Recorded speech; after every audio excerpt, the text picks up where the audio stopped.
Quintino Aires. Olá, Raquel Buda. Há muito tempo que não falamos do Facebook da Hora do Sexo. A hora do? Em A Hora Sabes do... porque é que não falamos? Então, porquê? No Facebook da Hora do Sexo. Que agora já sei. Sexo@rtp.pt.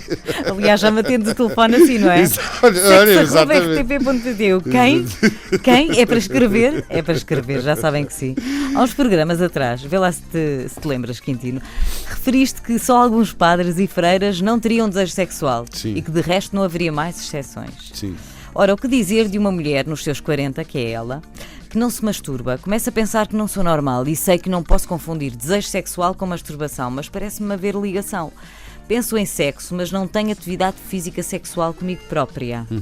Pronto, e esta é a situação dela. Sempre fui assim, mesmo quando estava em relações estáveis, em que tinha sexo com o meu parceiro. Claro que tudo se agravou depois de ser mãe, mas já antes era muito assim. Pensar em sexo, sim, fazer filmes na cabeça, sim, mas nada de atividade comigo própria.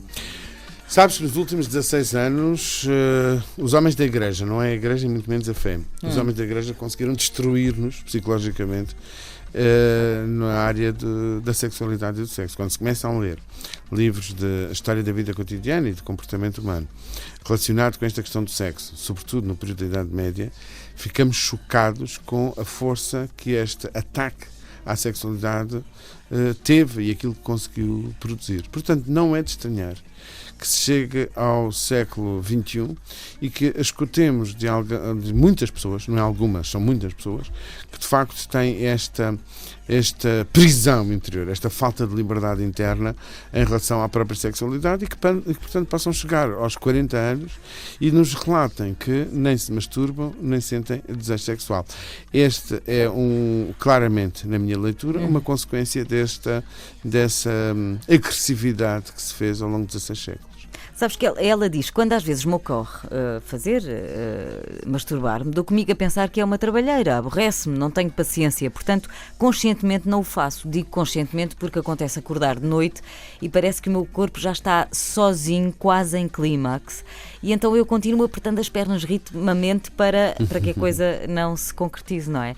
Parece que o corpo sabe mais do que a mente. Pois é, não é? O corpo já está a agir por ela. Serão bloqueios, traumas que ainda não resolvi, restrições que vêm de uma educação restritiva católica?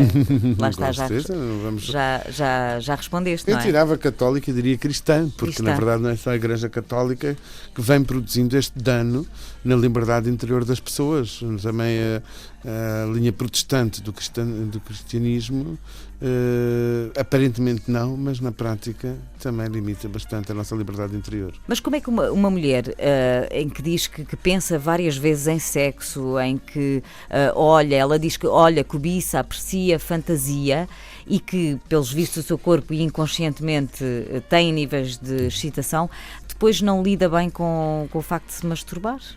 Sabes que, e isso incomoda. Sim, não é? A nossa consciência é construída destas coisonas que a palavra não é bonita, mas que vamos escutando e com as quais nos vamos confrontando ao longo da nossa vida. E quando andamos por ela, no período em que já devíamos ser livres, porque já tínhamos expandido suficientemente a nossa consciência, estamos absolutamente prisioneiros não de consciência, mas daquilo que chamamos em psicologia formações de significado, que são o que a cultura nos mandou fazer e nós nem conseguimos questionar se nos identificávamos ou não. E a cultura mandou fazer, e o que é que tu mandas fazer a esta nossa ouvinte, Quintino Aires? Olha, ela pode fazer muitas coisas. Uma que eu acho que podia ajudar era libertar-se. E o trabalho de psicoterapia, e norte a sul do país ela tem um acesso mais ou menos facilitado, estas coisas custam, como é evidente, e o caminho correto para a liberdade interior é a psicoterapia. Se ela identifica pelo menos esta área da sexualidade que lhe alerta para o facto de ela não ser verdadeiramente livre do ponto de vista interior, já tem uma justificação para procurar um colega meu e fazer um trabalho importante para a vida dela. Muito bem, Quintino. Beijinhos.